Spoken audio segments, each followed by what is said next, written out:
Alright, so in this video, I'm going to show you how to quickly install the official NVIDIA proprietary drivers on Linux Mint 22.3 Cinnamon. This is one of the first things many people do after installing Linux Mint, especially if you want better gaming performance, smoother desktop rendering, CUDA support, video acceleration, or proper GPU power management. And for this tutorial, I'm using an NVIDIA GeForce RTX 4070. I'm opening the terminal here, and you can already see Linux Mint is currently using the open-source NVK Vulkan driver instead of the official proprietary NVIDIA driver. That's completely normal on a fresh setup. Now, the first thing we need to do is refresh the package sources so the system can pull the latest driver packages available in the repositories. Now we can move to the actual NVIDIA driver installation. At the time I'm making this video, NVIDIA Driver 595 is currently the newest driver branch available for Linux Mint 22.3, so that's the one I'll be installing today. Now Linux Mint will start downloading all the required NVIDIA components automatically. That includes the kernel modules, GPU libraries, Vulkan support, OpenGL components, CUDA-related files, and the NVIDIA Utilities package. One nice thing about Linux Mint nowadays is that the process is much cleaner than it used to be years ago on Linux. Back then, NVIDIA installations could get messy very quickly.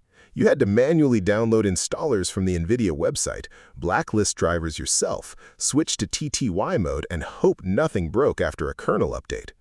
But now, the repositories handle almost everything automatically.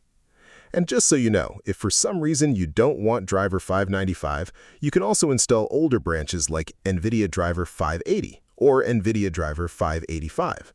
Some people prefer older drivers for stability reasons or compatibility with specific applications. But if you're running newer hardware like the RTX 4070, I'd personally recommend staying on the latest stable branch available. Now, during installation, you may notice DKMS building NVIDIA kernel modules in the terminal. That's completely normal. Basically, Linux Mint is preparing the proprietary NVIDIA driver so it can properly integrate with your currently installed Linux kernel. Once everything installs successfully, the last thing we need to do is reboot the system. The new driver will not fully activate until after a restart. So now I'm going to reboot the PC. And now let's verify that the NVIDIA driver installed correctly. The easiest way to check this is using the NVIDIA System Management Interface tool. Now the system is properly detecting the NVIDIA proprietary driver. You can see the driver version, CUDA version, GPU usage, memory usage, temperature, and the graphics card itself. Another thing you can do is open the NVIDIA Settings application directly from the Linux Mint menu. This gives you the official NVIDIA control panel where you can manage display settings, GPU information, multiple monitors, OpenGL settings, and several advanced options. So, hopefully this video helped you out, and I'll see you in the next one.